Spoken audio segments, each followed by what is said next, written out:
It's time for bookkeeping, beer, and BS.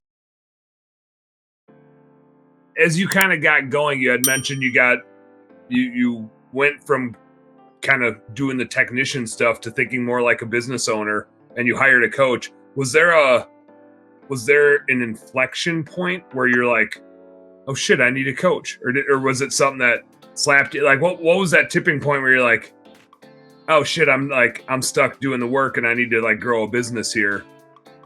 What came first? Was it the thought, or did the coach reach out to you? How did that escalate for you? A little of both. So I would get these cards and flyers in the mail and keep throwing them away. I was an auto repair shop, so the consulting firm knew how to market, and they marketed me. But at the end of the day, I got tired of knowing the fact that I created myself a bad job. That's all I had done. Mm-hmm. And I had to rob Paul to pay Peter. I remember the struggling days when we were always in survival mode. And it was about holding back bills, utility bills, waiting for so-and-so to pay us or whatever the case. And we had this, we call the wall of shame, which was customers that we knew that owed us money. And, it was just like we wanted to help people out. But sometimes, you do it at your own expense, right? And that's kind of how it went. And so it got to the point where it's like, I'm either going to go back, I'm going to go and become an employee again and work for somebody else and make a decent living, or I have to make changes. And so that's when I made the commitment. How long did you run the business for before you kind of like hit that inflection point? Was that a year in or 5 years in, or? That was probably, I tend to beat a dead horse. And so I would say probably 6 years. Okay. It was a long time. It really was. Do you think that timeline is common? Because I feel like it takes a long time for a one-man thing, like where you like to do the work. I feel like it takes a long time to appreciate that there's like that. I guess that running a business is way different than owning or running a business. Just because you can do the work of the business, it's running a business is a different profession, basically. And I don't think I think it takes a long time to realize that, man. Like a really long time for most people. And to that point, I'll tell you what the struggle is for a lot of people, and for me, is that we get into, as you stated, we get into owning our own business because we're so good at it. We're good at doing that particular service, right? Making those widgets. We're not necessarily a great business owner. For like my story, I didn't know business, but we knew how to offer that service in a very professional manner. And so what happened then is, again, you get tired of just grinding. And then it's either, I think that most usually fail. They just give up, business owners, and say, it's just not worth it anymore. And then they go back to work for somebody else. And that's why there's that's such a high percentage of small businesses that fail, the first 5 years. They say the first year it's 80%, and then the remainder 20% fail within 5 years of that. And it's because they probably never hire a coach. That's the number one thing that they need.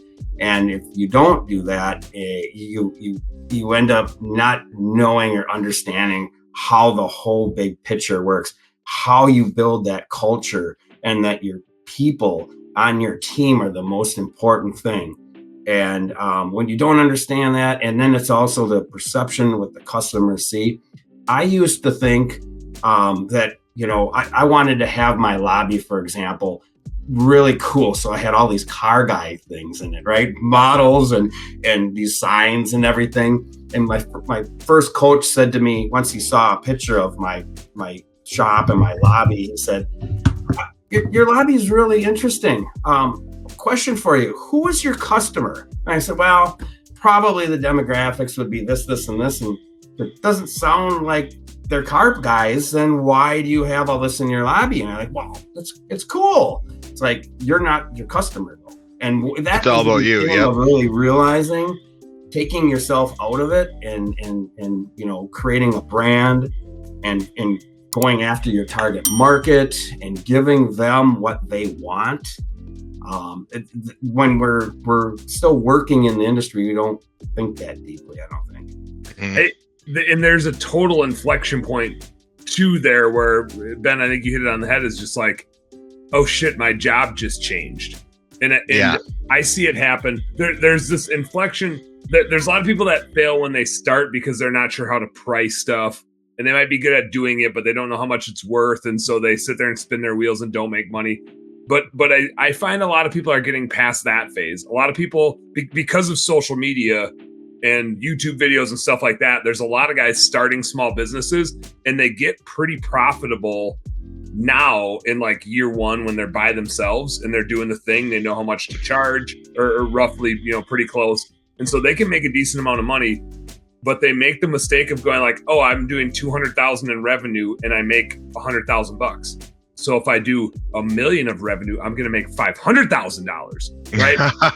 Like I see it over and over again. They start scaling, and the minute they start hiring a couple employees, and John, you said it, as you start hiring employees, like you're just in the people business. Like your business is only as good as your worst employee on their worst day. Whoever answers the phone, whoever the customer experience is, and can they tell your story, right? The minute you start scaling that business, your job isn't to fix cars. Your job is to be a manager. And then you scale a little bit more, and then your job is to be a leader. And then you scale a little bit more, and then your job is to be a CEO and lead leaders.